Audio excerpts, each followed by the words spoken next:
Hello, this is Clean Coach Carly. I'm a staff nutritionist for Healthy Habits Living.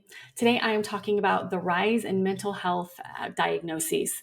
Now, the rise in those diagnoses has gone up exponentially since COVID, and we all have an understanding of why. We've been out of our routines, stuck inside, fearful, things like that. But even before COVID, the rise of mental illness diagnoses was exponentially growing and growing faster than it ever had in the past. I was diagnosed with depression and anxiety in 1996. This was long before I had recognized the danger of the head injuries that I had, and Lyme disease, and hormonal issues, and mold exposure. And so I just thought I was just depressed and anxious.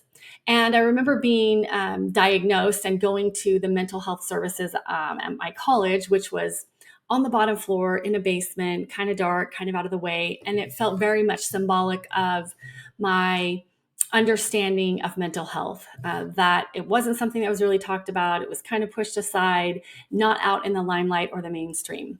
Now, if we fast forward about 25 years, it seems like we've almost gone the opposite, where we talk about mental health casually and blame things on our mental health, like, it's just my depression, or, I'm just being OCD, or I'm feeling bipolar today. While I think it's great that we can talk more freely and openly about these things, I think that many of us normalize mental illness and maybe lack the resources to actually do something specific about it. We just think it's part of our normal life and we can't do anything about it. So one of the things that I recommend is amino acid therapy, and in particular, GABA. So GABA is a supplement.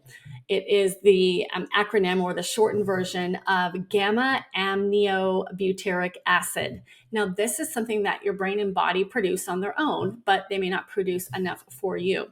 In the past, we have thought, well, we can't take GABA as a supplement because it won't cross your blood-brain barrier. In other words, if you take it in your mouth, it's not going to get up to your brain. Well, that's not true. We now know through anecdotal use, but also through real studies, that GABA supplements and many others get through the blood-brain barrier. And that is because the blood-brain barrier is much more permeable than we used to think that it is. In fact, sometimes it can be too permeable, and that can lead to other issues. So we know that GABA gets into the brain. So I always recommend that if you want to try GABA, you open up your capsule and you just put your pinky or your finger in there, lick it, and then put the GABA in your mouth. So just a little tiny bit to see what kind of response you get. That way you know that it's crossing your blood-brain barrier, and it gives you a good indication of how much of a dose you would want to take. Now, Thorne offers a GABA that is not made in a laboratory in a chemical process. It is extracted from fermented kimchi. So there's a benefit to that because it is a more natural form of GABA and easier to digest and absorb. So if you want to eat like 3 or 4 cups of kimchi every day, you could probably get a reasonable amount of GABA. But if you aren't into that, I recommend a supplement. So Thorne makes a 100 milligram and a 250 milligram. I recommend that you start with the 100 and see how that goes for you. Now, GABA, if you take too much at one time, is going to make you drowsy. So that will be an indication that you have gotten a little bit too much. So I recommend that you take it at night. You can also take it in the morning, but you have to find your dose that won't make you too drowsy, but that will make you feel nice and relaxed. So I recommend, again, starting slow, as with all supplements, with Thorne's GABA.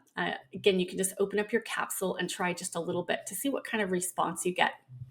I also recommend that you advocate for your own mental health issues, whatever those might be, and not let them become normalized and just part of your routine that you have to live with, but that you're constantly striving to find solutions and maybe even the root cause of your mental health issues.